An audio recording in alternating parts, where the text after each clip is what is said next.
Continuamos con el segundo punto, que son tablas de verdad, ¿no? Para el segundo punto nos dan la expresión simbólica, nos dan tres premisas y la conclusión. Primero nos piden que definamos las proposiciones, ¿no? Entonces serían P, Q, R y S, las cuatro proposiciones. Tenemos que tener en cuenta, para cuatro proposiciones son de 16 renglones, ¿no?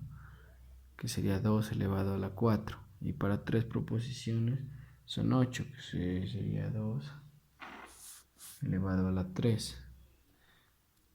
Entonces eso tenemos que tener en cuenta para los renglones de la tabla de verdad. Listo, entonces para las proposiciones a P le he colocado Diana es inteligente, la Q Diana estudia mucho, la R Diana saca buenas calificaciones y S Diana aprobará el curso. Entonces para darle la expresión, el lenguaje natural, debo de tener en cuenta la expresión simbólica. Entonces ahí sería solo reemplazar ya. Sí, entonces cuando esta flechita que es entonces puede ir el sí antes.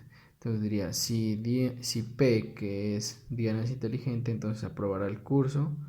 Aprobará el curso es entonces S.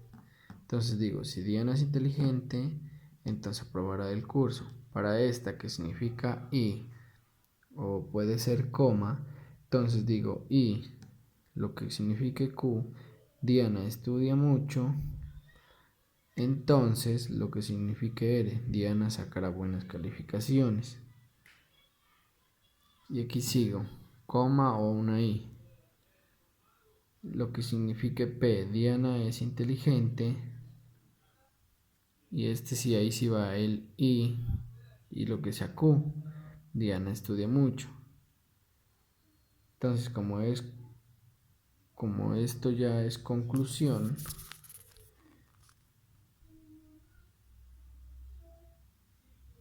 entonces cuando es conclusión ya digo por lo tanto. Entonces sería por lo tanto S que es Diana aprobará el curso y R, Diana sacará buenas calificaciones. Hasta allí ya iría el otro, ¿no? El otro punto. Entonces, generar una tabla de verdad con el simulador, eso ya lo hacemos en el computador. Y generar una tabla de verdad manual. Para la tabla de verdad manual, lo que habíamos dicho, ¿no? Las primeras 4 P, Q, R y S. Entonces, sería, como este tiene 4 posiciones, serían 16 renglones. Siempre la primera proposición empieza por verdadero, y entonces serían 8 verdaderas, 8 falsas. Para la Q sería la mitad, son 4 verdaderas, 4 falsas, 4 verdaderas, 4 falsas. La mitad serían 2 verdaderas, 2 falsas, 2 verdaderas, 2 falsas, verdadera, falsa, verdadera, falsa. Y de ahí sería la mitad, 1 y 1. Así hasta terminar, verdadera, falsa, verdadera, falsa. Listo. Aquí ya puedo colocar toda la expresión simbólica, ¿no? Entonces, también ahí tengo que tener en cuenta unas reglas. Cuando para ahí entonces es cuando verdadero y verdadero, entonces da verdadero.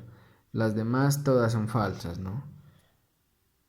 Para O, cuando es si tuviéramos otra expresión con O, entonces cuando falso o falso, entonces da falso y las demás son todas verdaderas.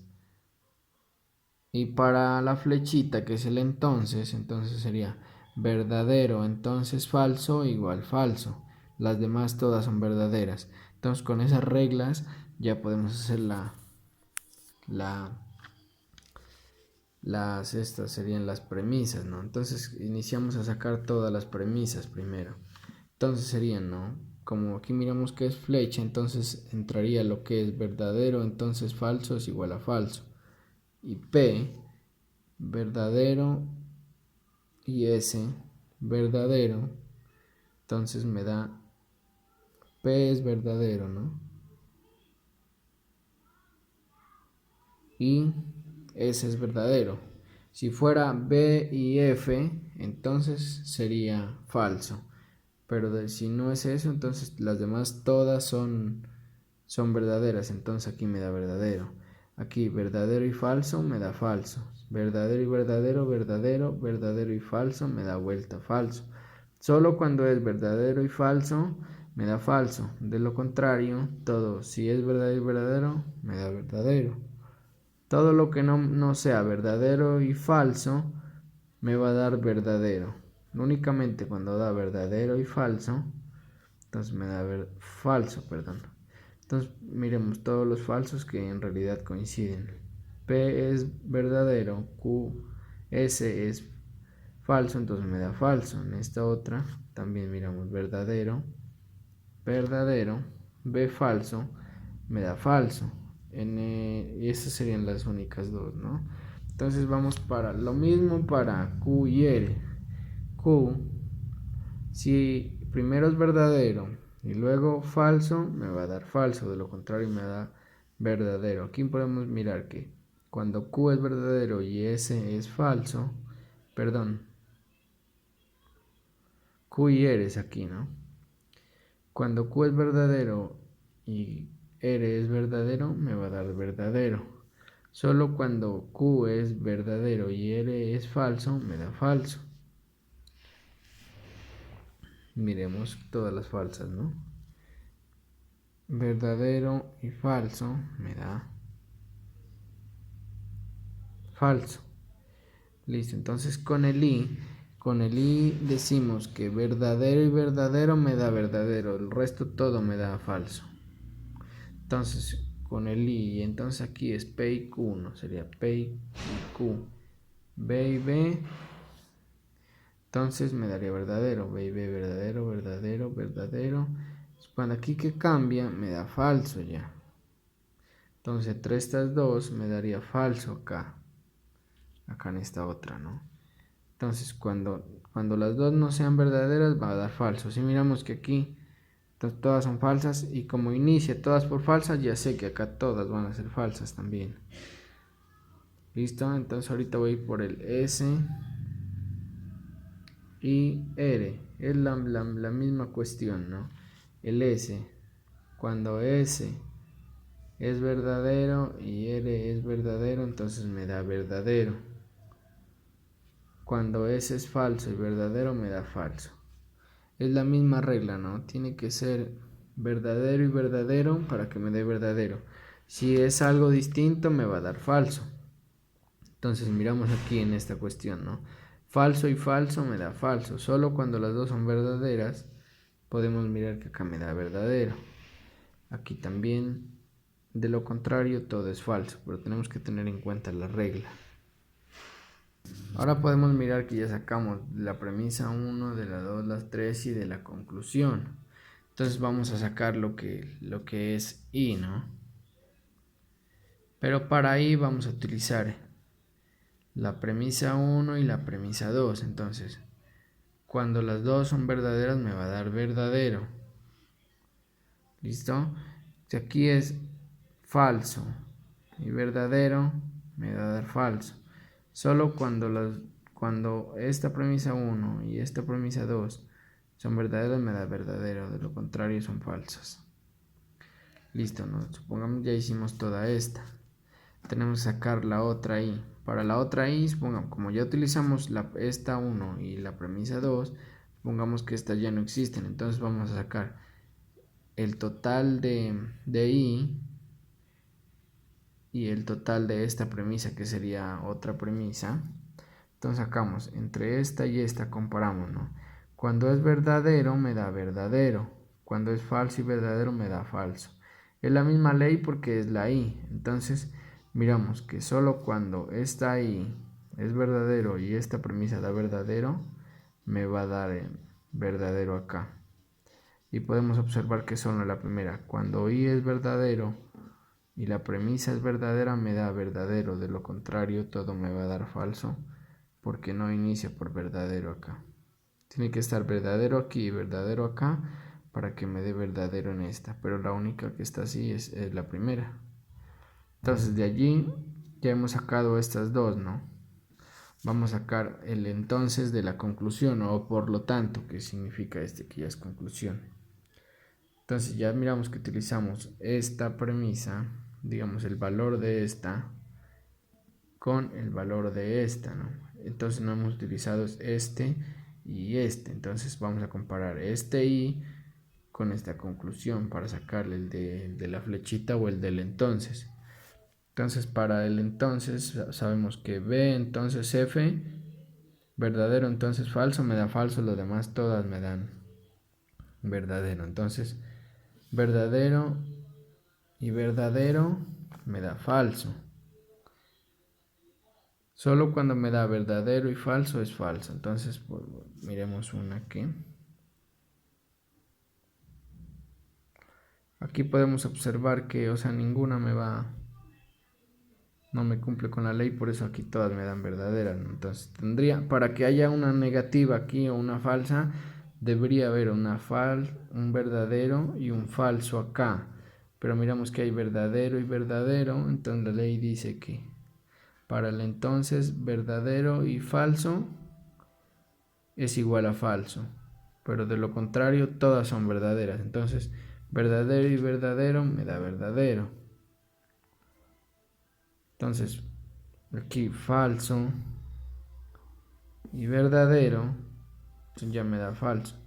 Entonces ninguna me va a cumplir las leyes, ¿no? Entonces mira, porque aquí, o sea, ninguna me da aquí verdadero y acá verdadero. Acá ya me da falso y verdadero, falso y falso, entonces falso y falso, falso y verdadero. Entonces debería de haber aquí un verdadero y acá un falso para aquí me dé falso. Entonces todas son B, son verdaderas. Entonces podemos ver que aquí ninguna. Aquí podemos determinar con la primera, ¿no? Como aquí es verdadero y acá es verdadero, entonces me da verdadero. Porque para que me dé falso debe haber aquí un B y aquí un F. Y como aquí podemos determinar que todas ya inician por F, ya podemos concluir que todas son B. Cuando todas son verdaderas, la conclusión es una tautología. Si aquí hubieran verdaderas y falsas, es una contingencia. O si todas son falsas, ya es una contradicción o una falsedad. Aquí para demostración de ley de indiferencia, ¿no? Entonces me dan la premisa 1, la 2 y la 3. Entonces de estas tengo que llegar a la conclusión, ¿no? Entonces, según las leyes, pues ahí debo de terminar ya, ¿no? Pero pues aquí lo más fácil que me queda sería primero simplificar, ¿no? Sería al simplificar en la P3, entonces me quedaría una premisa 4 y una quinta, ¿no? Y entonces en la premisa 4 me quedaría P sola. ¿Y por qué? Porque simplifico de la P3, ¿no? O sea, le quito el I. Entonces me quedas P sola. ¿Por qué? Por simplificación de P3, que sería esta. Para que me salga la P5, pues al simplificar me sale una P4 y una P5, que sería la misma ley que es simplificación. Entonces ya he simplificado el P3, ¿no? Necesito ahorita separar lo que es S y R, que serían la P1 y la P2, para que me salga una sexta premisa, ¿no? Entonces por la ley de molus ponendo ponens, que es entonces, ¿no? Para sacar la S solita, aplico esa ley entre P1 y P4 que ya tendría, ¿no? Entonces P1, que sería, aquí voy a dar este ejemplo, ¿no? P1 y P4, ¿no? Entonces esta ley dice que cuando hay dos así, entonces P y P, entonces me quedaría solo estica, que sería S. Entonces ahí me queda una sexta, ahí saco la sexta. Y la saco ¿por qué? Por molus ponendo pones. ¿De dónde? De P1 y P4, que sería P1 esta, que la doy en el ejemplo, y P4, que sería esta, y me da el resultado S. Para sacar una séptima premisa, separar S, también utilizo la misma ley, molus ponendo pones. pero la hago de P2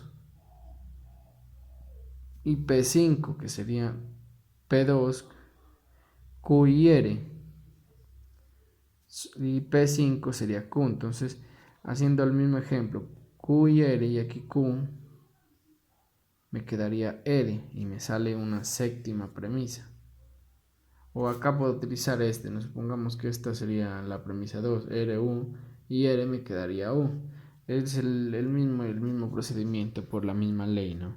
Entonces ya vemos que ya tengo todas separadas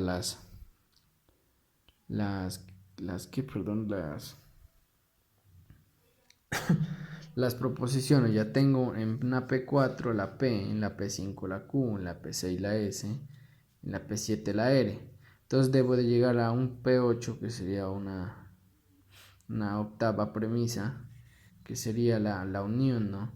Cuando yo, al ver separado esto, vuelvo como a hacer, me devuelvo al proceso anterior, eso se llama una regla de adjunción, y la hago por P6, que sería para sacar esta conclusión, ¿no? Sabemos que en el ejercicio nos dan la conclusión, que es esta. En el ejercicio dicen que conclusión es S y R. Entonces, ahí para sacar la P8 utilizo la regla de adjunción, que sería 1S y R, sería la conclusión, pero la hago mediante la regla de adjunción entre P6 y P7, que sería P6S y P7R. Y eso sería todo para este segundo ejercicio.